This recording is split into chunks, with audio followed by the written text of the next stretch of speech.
Vamos abrir a nossa Bíblia no livro de Mateus, capítulo 14. Nós vamos meditar numa passagem muito conhecida de nós, muito estudada, muito falada, muito pregada, e eu espero que Deus revele algo novo no seu coração, assim como revelou ao meu.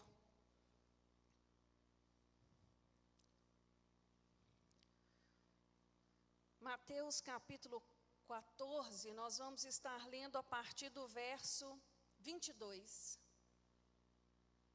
Todos encontraram? Logo a seguir, compeliu Jesus os discípulos a embarcar e passar adiante dele para o outro lado, enquanto ele despedia as multidões. Quem mandou os discípulos entrar no barco e ir para o outro lado? Jesus. Compeliu quer dizer a mesma coisa que ordenou, que mandou. E despedidas as multidões, subiu ao monte a fim de orar sozinho. Em caindo a tarde, lá estava ele só. Entretanto, o barco já estava longe, a muitos estádios da terra, açoitado pelas ondas, porque o vento era contrário. Que horas que esse vento começou a açoitar o barco dos discípulos, irmãos? De tarde. Na quarta vigília da noite, mais ou menos lá entre 3 e 6 horas da manhã, foi Jesus ter com eles, andando sobre o mar. E os discípulos, ao verem-no andando sobre as águas, ficaram aterrorizados. Exclamaram: é um fantasma! E tomados de medo gritaram. Mas Jesus imediatamente lhes disse: tende bom ânimo, sou eu, não temais. Respondendo-lhe Pedro, disse: se és tu, Senhor, manda-me ir ter contigo por sobre as águas. Sempre Pedro, para tomar uma atitude dessa, afoito, entusiasmado, não é? E ele disse: vem. E Pedro, descendo do barco, andou por sobre as águas e foi ter com Jesus. Olha que coisa linda, o discípulo indo encontrar com Jesus. Todo discípulo tem que fazer isso, não é? É ir em direção ao Senhor. E é isso que Pedro fez. Mas no meio dessa caminhada, acontece algo. Pedro, reparando, porém, na força do vento, teve medo e, começando a submergir, gritou: salva-me, Senhor. E imediatamente Jesus, estendendo a mão, tomou-o e lhe disse: homem de pequena fé, por que duvidaste? Subindo ambos para o barco, cessou o vento. E os que estavam no barco o adoraram, dizendo: verdadeiramente és filho de Deus. Amém? Fecha seus olhos. Vamos pedir a Deus para falar conosco nesta noite. Eu tenho certeza que você veio aqui para ouvir a voz de Deus. Senhor nosso Deus, nós queremos lhe pedir, Senhor, pelo teu Espírito Santo, que ele venha inundar este lugar agora, trazer toda a mente cativa, ministrar no nosso entendimento e no nosso coração aquilo que o Senhor deseja falar conosco. Fala comigo, Deus, sou carente da tua voz. Fala com os teus filhos que estão aqui, Senhor. Tem misericórdia de nós, tem misericórdia da minha vida, Deus, porque sem o Senhor eu nada sou. Me usa nesta noite como lhe apraz, é o que eu lhe peço, no nome de Jesus, amém. Louvado seja Deus. Irmãos, Pedro, indo para Jesus, andando com Jesus, no caminho com Jesus, na vida cristã, na caminhada para o céu, num determinado momento ali, ele para reparar a força do vento. Ele começa a observar. Ele sentiu a força do vento, o mar agitado. E o que aconteceu, irmãos? Ele teve medo.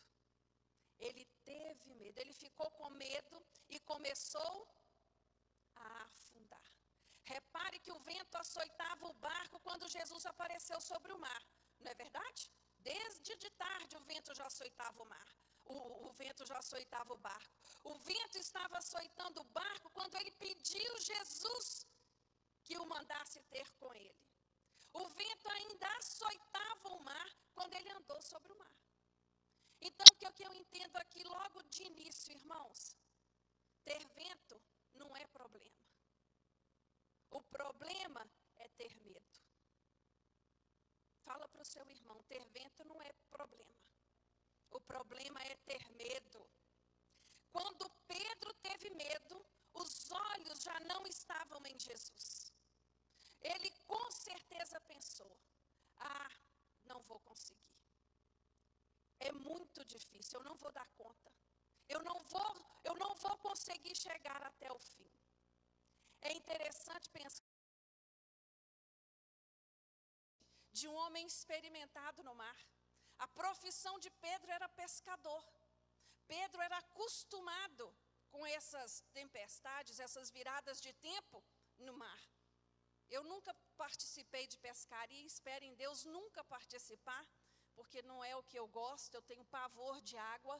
Mas, quando você assiste esses filmes de pesca em alto mar, é algo assustador, não é? O sujeito tem que ter muita coragem para entrar num barquinho daquele e enfrentar o mar daquele tamanho.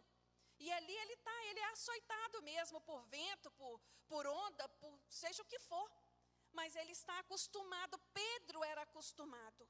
Mas por algum motivo, Pedro escolhe reparar na força do vento. Logo em seguida, ele fica com medo e acaba afundando. Irmãos, quando nós reparamos a força do vento, quando nós começamos a olhar muito para a oposição, para os obstáculos, para as dificuldades, quando reparamos demais as lutas, é sinal de que os olhos não estão em Jesus há muito tempo. É sinal de que os olhos já mudaram de direção.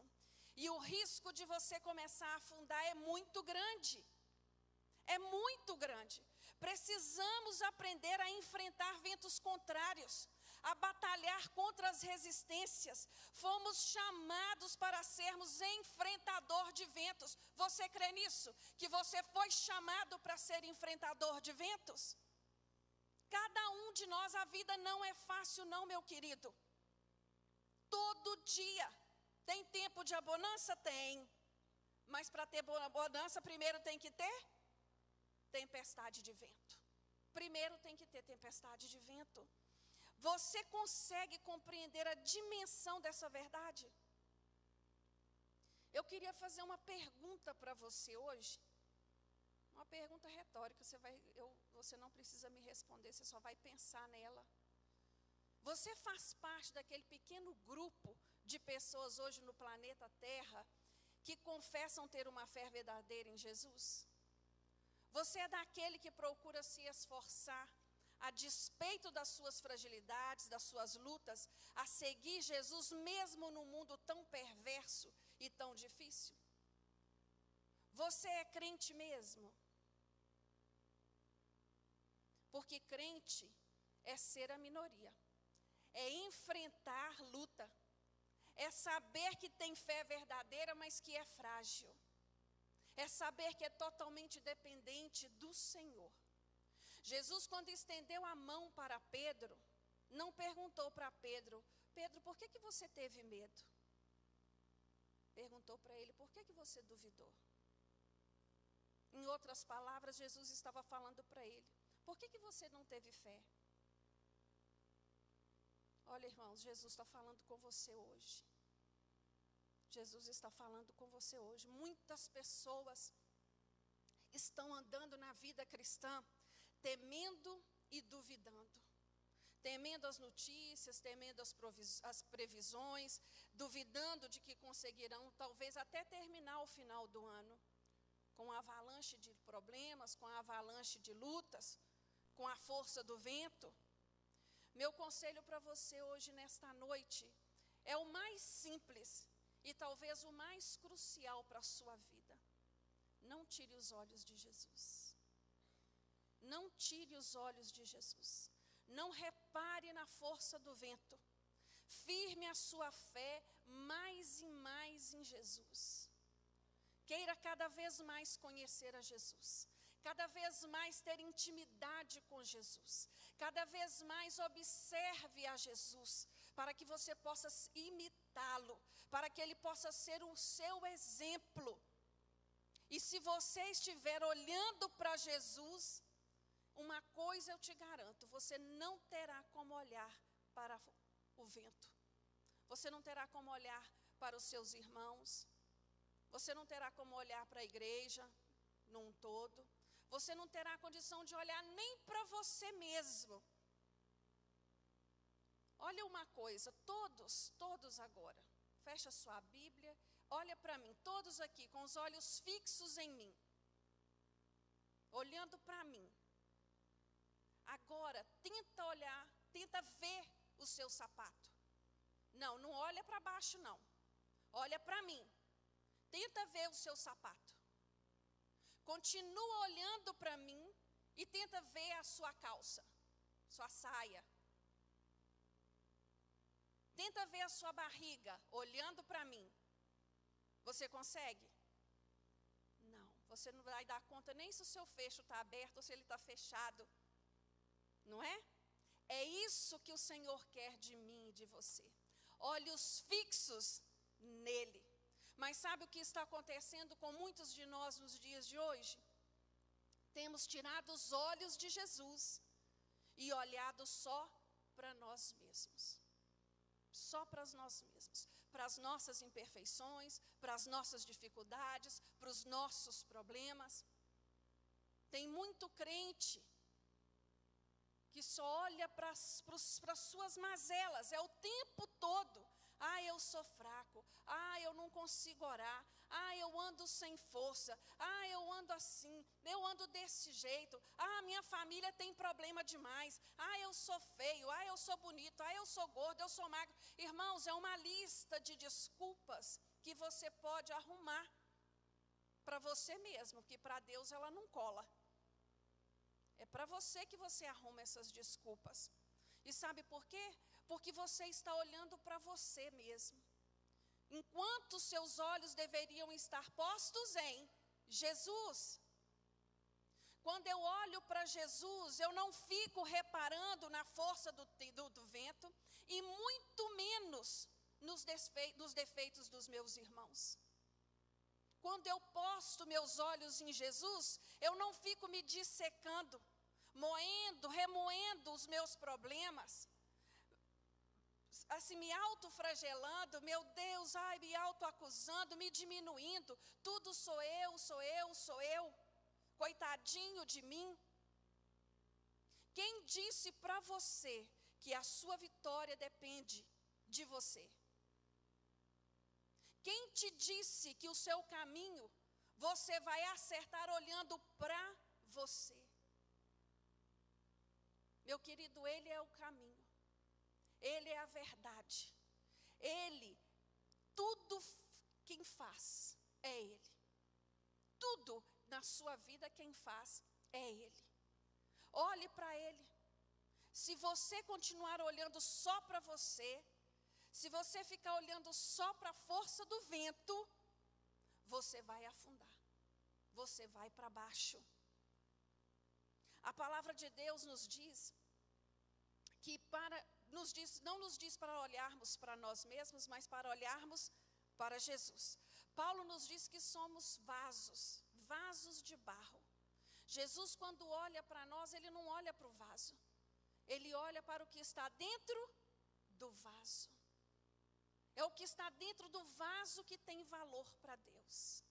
É o que está dentro do vaso que importa, que tem valor. Você tem que estar com os olhos postos no Senhor. É em Jesus, o autor e o consumador da sua fé. Abra sua Bíblia no livro de Hebreus, para você ver o que ele fala, o que Paulo fala conosco. Paulo não, desculpa, irmãos. Eu cismo em dizer que Paulo que escreveu essa carta, me perdoem. Nós não podemos afirmar, né, irmão Adi? Então, vamos ler os 2 primeiros versículos do capítulo 12. Portanto, também, nós, visto que temos a rodear-nos tão grande nuvem de testemunhas, desembaraçando-nos de todo o peso e do pecado que tenazmente nos assedia, corramos com perseverança a carreira que nos está proposta, olhando firmemente para quem, irmãos? O autor e consumador da nossa fé, Jesus, o qual, em troca da alegria que lhe estava proposta, suportou a cruz, não fazendo caso de ignomínia, e está sentado à destra do trono de Deus. Oh, aleluias! Olha, eu quero te dizer algo, meu irmão. Ninguém caminha para a vida de vitória, ninguém caminha para Jesus olhando para si ou para os seus próprios problemas. Não importa qual a situação que você está vivendo, o Senhor hoje te faz uma escolha. Ou você olha para a força do vento, ou você olha para Jesus. Ou você olha para os seus problemas, ou você olha para Jesus. Não tem como olhar as duas coisas ao mesmo tempo. Não tem. Nós precisamos entender que independe da situação a qual eu me encontre, que independe o problema que eu esteja vivendo, seja nos meus relacionamentos, seja no meu casamento, seja na minha empresa, seja no meu trabalho, seja nos meus estudos, não importa qual tipo de crise que eu esteja vivendo, os meus olhos têm que estar postos em Jesus, o Filho de Deus, o Salvador, o general de guerra, que não perde nenhuma batalha. Oh, aleluias! É esse o Senhor que nós servimos. Pare de reparar suas dificuldades. Pare de ficar prestando atenção no que não traz edificação para a sua vida. Pare de usar desculpas para você. Se posicione. Pedro, quando começou a afundar, irmãos, ele gritou por socorro. Ele gritou por socorro.